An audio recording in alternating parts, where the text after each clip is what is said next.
I would like to begin by personally thanking the Ombudsman of Ontario and his office for all the work that went into drafting this report. I want to recognize the efforts of the Ombudsman's office to carefully consider and reflect on the needs of adults with developmental disabilities. I accept all of the Ombudsman's recommendations and will report back to the Ombudsman's office every 6 months as he has requested. Let me start by saying that I have great respect for adults with developmental disabilities and the challenges they and their families face. And I'm committed to addressing these recommendations. I've met many of these individuals, their families, and caregivers in my tenure as minister. And I know we need to keep working to improve our system for them.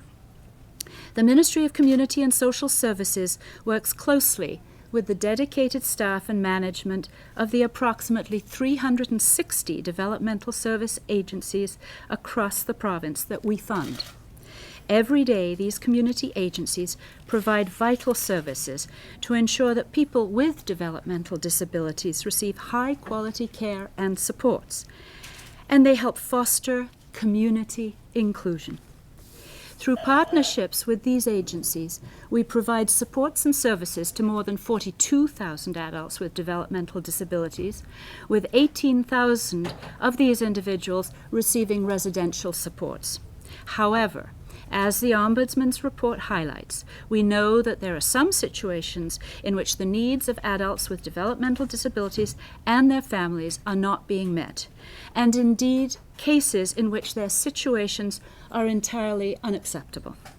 We recognize this, and I'm fully committed to working with our partners in the sector and my cabinet colleagues across government, including the Ministries of Health and Long-Term Care, Children and Youth Services, Community Safety and Correctional Services, Education, the Attorney General, and Housing, to find longer-term solutions to crisis situations involving adults with developmental disabilities, particularly with respect to those with urgent and complex care needs.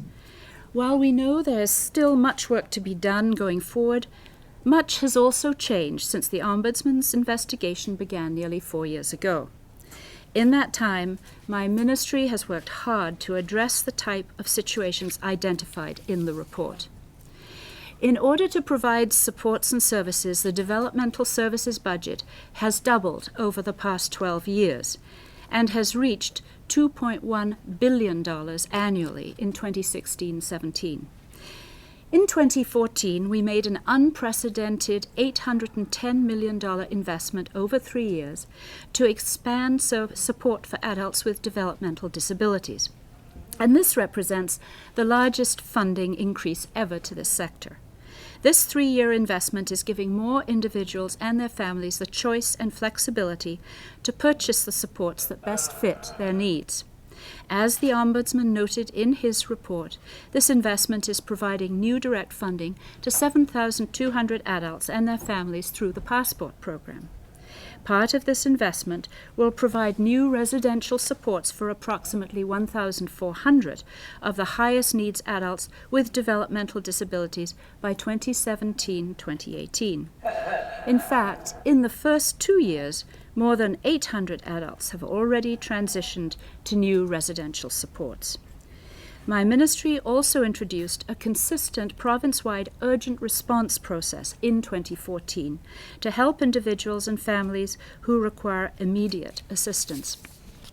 This will assist us in ensuring that situations such as those mentioned in the report are able to be addressed as quickly as possible. Our urgent response process has already helped more than 1,100 people find urgently needed temporary supports, including the majority of those mentioned in the Ombudsman's report. Our agency partners have been assisting my ministry with helpful, creative, innovative ideas and local partnerships to make our communities more inclusive. Through our Developmental Services Housing Task Force, we have been able to fund 18 creative community-based housing solutions to provide more residential options to meet individual needs, because we know that there is a no one-size-fits-all solution. Lessons learned from the projects will be used to develop residential options that could be replicated in communities across the province to help more people in the long term. In the past year, my ministry has also taken steps to further improve the safety of adults with developmental disabilities in government-funded programs. And some of this work includes developing a stronger compliance inspection program for agencies that provide services and supports, establishing new requirements to enhance the oversight of agencies providing the host family program to adults with developmental disabilities. And we have launched Report On to agencies in January 2016, which is a direct reporting line and email address which is available 24/7 to report alleged, suspected, and/or witnessed incidents of abuse and neglect of adults with developmental disabilities. And we plan to launch this service in the fall of 2016 for the broader public's use. In a relatively short time, we have made important progress in moving towards our vision of full community inclusion for adults with developmental disabilities in Ontario. Over the past decade, we have closed all the institutions that once housed the developmentally disabled, and we have begun the shift away from sheltered workshops towards whatever is most appropriate in an individual's case, whether it be competitive employment and/or meaningful participation in the community. These decisions were not easy, but I do believe they were the right ones. Our shared vision with partners, individuals with disabilities, and families is one that is person-centered, giving a voice to each individual to determine their needs and to select the services that best reflect their goals, their interests, and their abilities. We will continue to work to put into action the changes necessary to address the challenges outlined in the Ombudsman's report for adults with developmental disabilities and the families and caregivers who support them. Once again, I'd like to thank the Ombudsman and his office for their work, all the families and the people that brought these extremely important issues to our attention. The recommendations found in this report will help contribute further to the Ministry's ongoing efforts to improve the delivery of the developmental services system in Ontario. Thank you, and I'm pleased to take your questions. Minister, first of all, in the report, the Ombudsman describes the Ministry's response to urgent situations involving adults with developmental disabilities unreasonable and wrong. Do you accept that assessment? What's your response to that? I think, as the Ombudsman has said, since the beginning of his investigation, he's seen a real change in attitude in terms of the Ministry's response to these urgent situations. Certainly, the Ministry became extremely conscious of the concerns raised by families since this investigation was launched, and we have been working as diligently as we can to address some of the concerns that he has raised, both in terms of consistency across the province and in terms of putting in place our urgent response system, which we did in 2014. We needed an investigation from the Ombudsman to see those changes. I think the progress that we made through the developmental disability sector over the years was one that was very difficult in terms of the transition from institution to community. And perhaps the understanding of what the supports were necessary in the community was not as analyzed to the extent that it might have been. Hindsight is always easy. It was a big decision to close institutions. The task of providing the supports in the community was one that was certainly important. But the difference of individual needs, I think, is something that perhaps wasn't anticipated. Some individuals have extremely complex medical needs, there are major behavioral issues, and what I've come to learn since I became minister is as I said in my remarks, there is no one size fits all. It really is a very individualized process. So our DSOs, our developmental service organizations, really need to take the whole picture into account, so that this is a very work-intensive process to get the right supports for each individual. And perhaps the extent of that work wasn't fully anticipated. Minister, you apologize to the families that were mentioned in the Ombudsman's report. I know that you weren't always the minister when the investigation began, but it doesn't change the fact that your government was still running these agencies. I'm certainly very sorry about the situations. I must say, when I read the Ombudsman's report, the first draft that we got, and I heard the individual cases, there's no question I was appalled. That was an entirely unacceptable situation. So on behalf of the ministry, it certainly, I think, behooves us to realize that we should have taken a much more active role. I think the Ombudsman has put it very well, that it was a little bit of relying on our community partners who were doing a good job. Obviously, they were trying for the best, but it needed central leadership from the ministry to ensure that each individual case was appropriately addressed. And the fact that that didn't happen, I can apologize for that. That's a very different response than you gave us last year when we came to you with very similar stories. At that point, you said you were making good progress. That doesn't seem to be reflected here. I think we are making good progress. What I heard from the Ombudsman is that he's acknowledged, he specifically mentioned some change in leadership, that since 2014, You said you were making good progress. well, certainly we already had 1 year of funding at that point of the $810 million. We eliminated the special services at home waitlist in 1 year. We were making progress towards the passport funding. We're now... Where is that? Where's the progress? Does everyone get passport funding that applies, that is qualified? Everyone is prioritized, and we have increased the number... How many people are on the wait list for passport funding? We currently have 19,000 people receiving passport funding, and we are going to be aiming to reach... How many people are waiting for passport funding? I'm going to have to refer to my notes. In terms of passport funding, I've got many numbers here. I want to make sure you get the right one. I think, I'm sorry, I don't know your name. Christina. I think we'll have to get you the precise number at this point. We certainly were wanting to eliminate everyone who was waiting in 2014-15 for passport funding. By the end of our 3 year of funding, that wait list was going to be eliminated. On the wait list, you said just now by 2017, 2018, 1,400 of those with the highest needs will be getting the help they need. How many others will still be waiting? In terms of people waiting for residential supports, and I have to say this is a huge priority, is the residential piece, because we know everyone needs a roof over their head, a room of their own. We have 9,700 people waiting for residential supports. So by 2017, 2018, 1,400 will get that help. That's a small fraction. We acknowledge there's more to do. Absolutely. But I can tell you we're working as hard and as fast as we possibly can within the context that we have, the capacity that we have across the system to accommodate as many people as we can.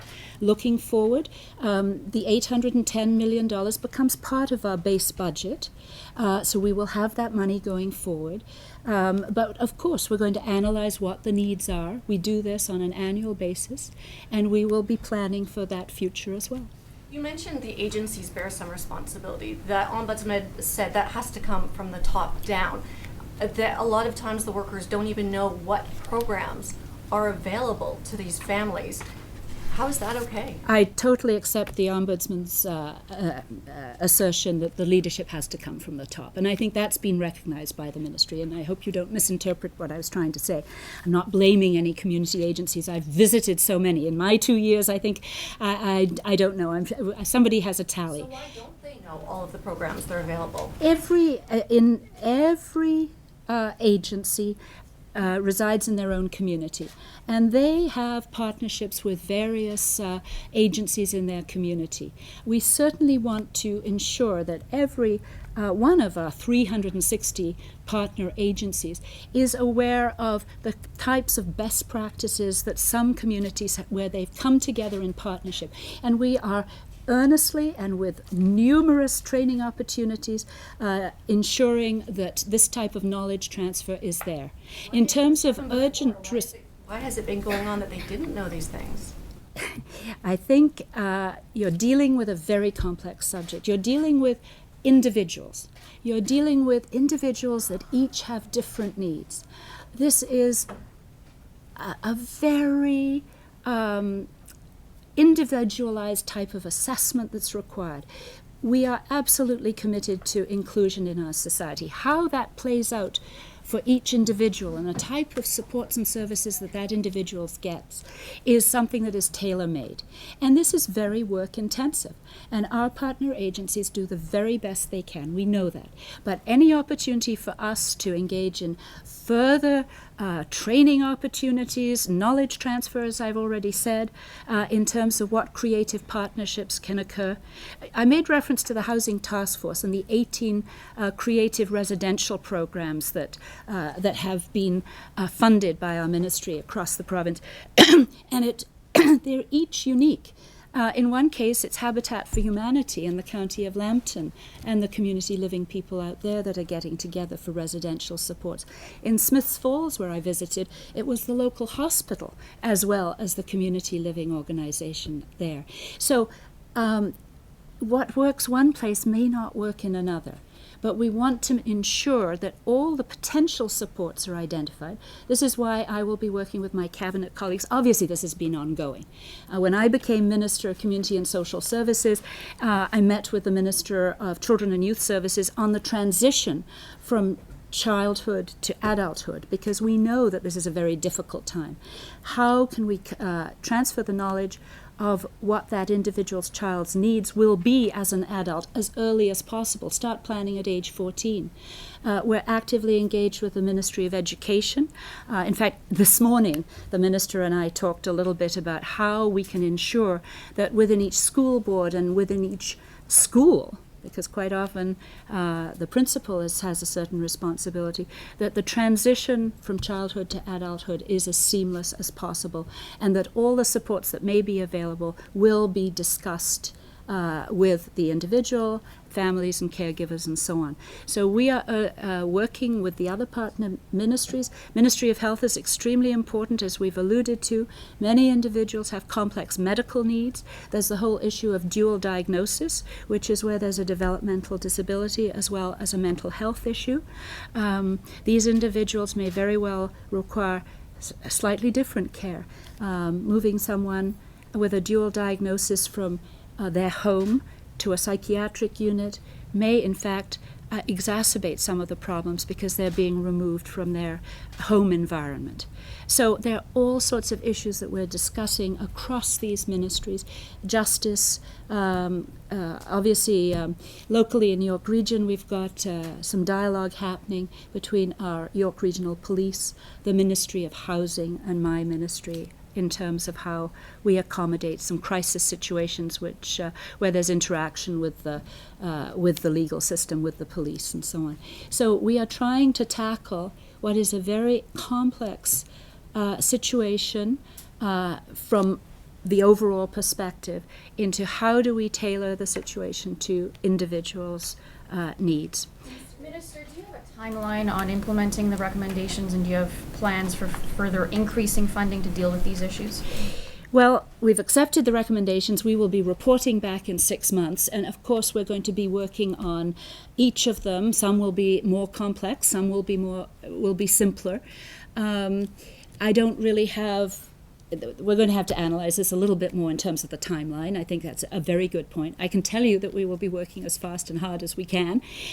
Certainly, from my perspective, And I know we have dedicated staff in the ministry that are also, and I think you heard this loud and clear from the Ombudsman, there is a sea change in terms of the sense of urgency around solving all these problems. In terms of future budgets, obviously that'll be we'll be making some analysis and translating that into potential costs going forward, and of course that'll have to go through the process in terms of budgeting and so on.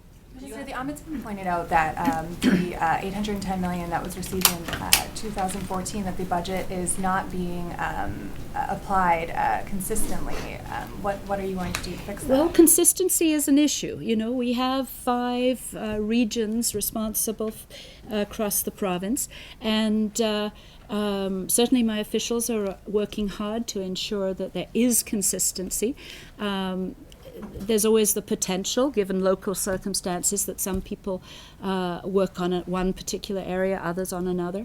But we, and our assistant deputy minister was specifically named, she spends her time on the road, going out there and ensuring that this consistency in terms of what services and supports are available for people across Ontario are as consistent as possible.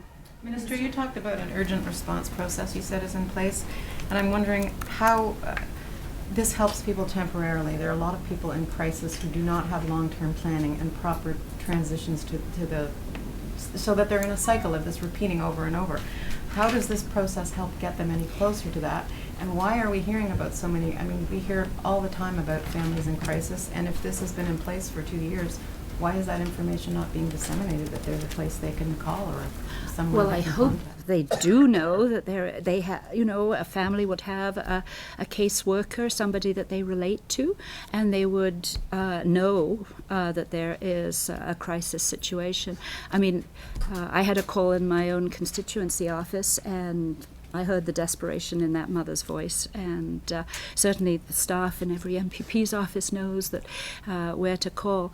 But I would hope. But on the ground, agencies not referring them, or people not Oh, referring. I feel sure that our agencies. Well, probably you'll find one case that isn't the case, but I would hope that all of our partner agencies are very well aware of how they can access an urgent response. Through the DSOs. And the long-term question? That's the big question. And, you know, I've been turning my mind to the residential situation, because we did fund, as I mentioned, these 18 sort of demonstration projects related to partnerships. But the numbers involved in who we're serving through those 18 is small. It's only some 113. I'm sure there'll be lots of interesting, good learnings, but I'm looking at how do we address the numbers, just as you're talking about, without in any way going back to institutional settings. So I've visited a number of remarkable initiatives. One, and it's not to say this is the only one, but it's one that I visited fairly recently, is the Helena Foundation. It's in Vaughan. And they have created essentially an apartment building with individual apartments. And there are apartments all over the place that people live in. And these people who are there's some seniors, there are people with developmental disabilities. It's a mix of individuals. Some people with their own apartment require round-the-clock medical care. It is working very well. They may require that medical care, but they're able to participate in all the group activities that occur within that apartment building, so that they have all sorts of group activities that if someone chooses to go, they can take part in. Some people living in that building go out to do work certain times of the week. And it is, I think, a model of inclusion. Now, that included private funds, the Helena Foundation, and those individuals receive support from my ministry through ODSP, because I'm sure you're aware 70,000 individuals with developmental disabilities in Ontario receive Ontario Disability Support Program funding. And they also, some of them, of course, have passport funding. And so it's an inclusive, I would say, community with regular travel beyond the building itself. And yet there's some economies of scale in terms of the programming that is available for individuals within the building. So day programming, pre-employment counseling, how to prepare for an interview, a number of these types of things. So what I'm saying is I have had groups of parents come to see me from my own community, from my own riding, saying, look, we've come to know each other as parents of children with developmental disabilities through day programming or whatever, and we realize that we're getting older, we've got to plan for the future. How can we create an environment for our children where they can live independently with the supports, but again, in some manner of being part of a group?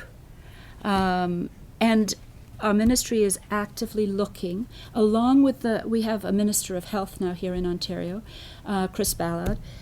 We've engaged in this sort of discussion. How do we use housing funds? Because as we know, the federal government is transferring more funding for supportive housing.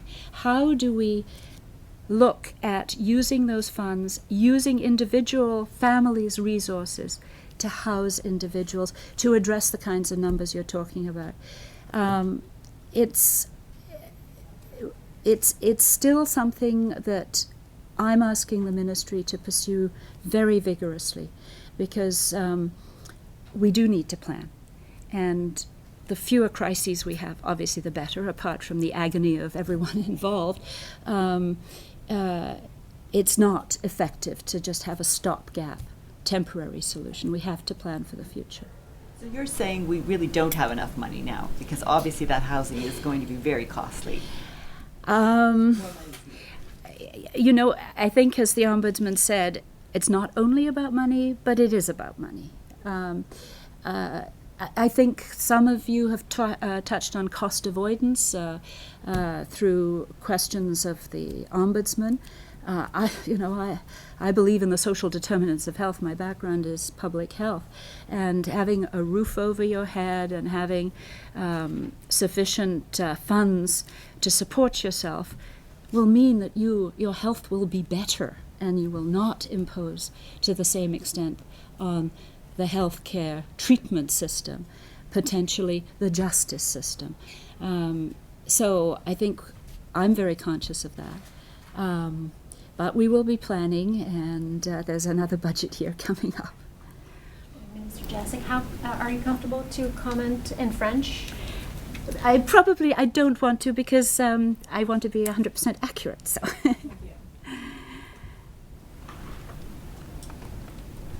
Anybody else?